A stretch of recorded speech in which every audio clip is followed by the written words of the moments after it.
Picture a founder who can analyze a balance sheet in under 2 minutes, yet panics when a team member cries.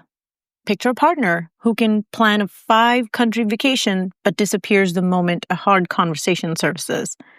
Both look competent on paper, both are liabilities in real life. Today, we're dismantling the myth that you can lead, scale, or love successfully while ghosting discomfort.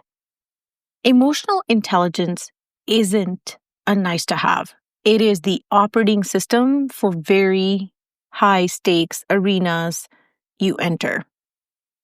Welcome to Spark and Hustle, the show that fuses elite strategy with human psychology so you can win in business, life, and everything in between. I'm your host, Puneet.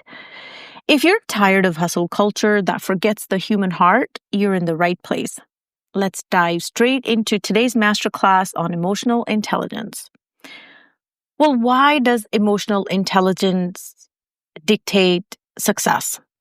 So we're going to go into a few segments on this one. The first one is the profit margin of empathy. Companies with emotionally intelligent leadership average significantly higher employee retention and up to a 20% better profitability. Investors trust founders who remain calm under pressure. Calm under pressure is emotional regulation in action. Here's the neuroscience light. Brief overview. The amygdala hijack versus prefrontal override. Leaders who acknowledge emotions before decisions keep the prefrontal cortex online, allowing nuanced judgment.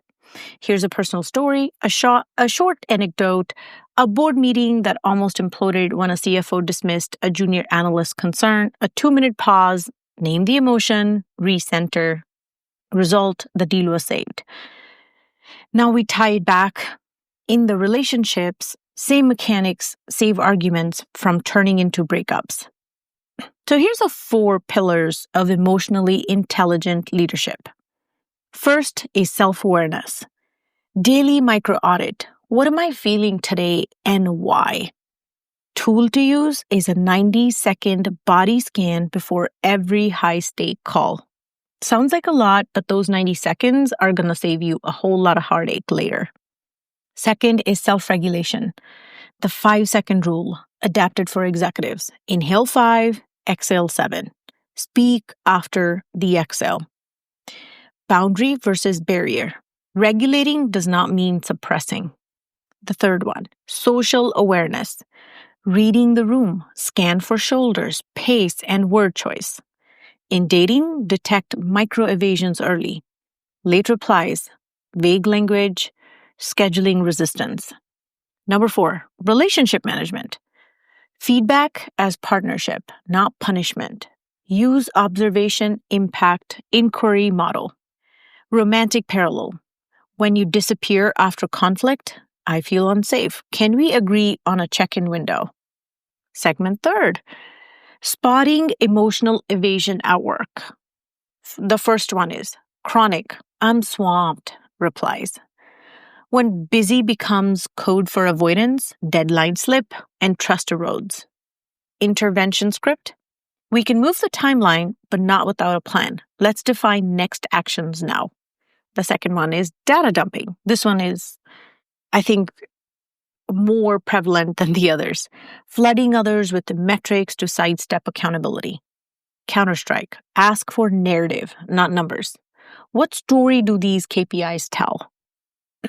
The third one is intellectualization. Overanalysis is armor. Paralysis through analysis. Coaching move. Redirect to feeling language. Sounds like the drop in sales is scary. How are you processing that? Now let's look at personal life. Spotting emotional evasion in dating. The number 1, the reset button texter. Goes silent after tension, returns with memes. Response, thanks for the laugh, last message still matters. Let's wrap that first. Future faker. Grand plans, 0 follow-through. Detection, measure consistency over charisma within 4 weeks. The third one, the therapy talker, knows every buzzword yet dodges accountability. Litmus test. See if actions match the inner child rhetoric. Now, how do you build your emotional intelligence toolkit? The first one is daily practices. 5-line journal.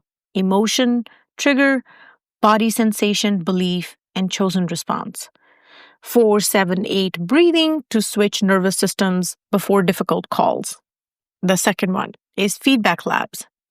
Quarterly 360 review with peers and direct reports on rational presence. Relationship version is monthly check-ins, 3 prompts, gratitude, friction, and request. The third toolkit is conflict scripts. Start with curiosity, anchor in specificity, close with agreement. Example for work. When the deck was late, I felt blindsided. Can we build a buffer together? Example for love. When plans change last minute, I feel unprioritized. How can we handle spontaneity differently? Number 4, repair rituals. 15-minute rule. Address micro ruptures within a quarter hour to prevent story building. Apology formula. Acknowledge behavior, the impact it had, express remorse, state remedy, and invite response. Here's a case study, wins and losses. Win. Startup that halved churn by instituting emotional intelligence. OKRs. Empathy scorecards, conflict resolution training. The second one is loss.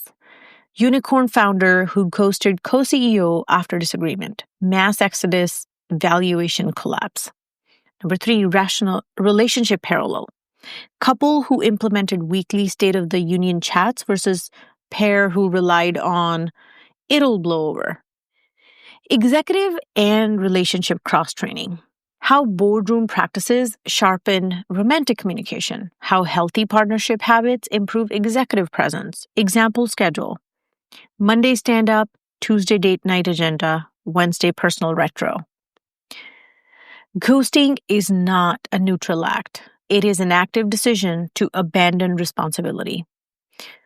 Whether you're pitching investors or promising forever, the moment you dodge discomfort, you trade short-term relief for long-term instability. Emotional intelligence keeps the lights on in both bank accounts and bedrooms. Choose wisely. Thank you for spending part of your day with Spark and Hustle. If this episode expanded your perspective on leadership and love, share it with the friend who manages billion-dollar budgets or the sibling navigating modern dating. Hit follow, leave a review, and remember, stay bold, stay soft, and keep going.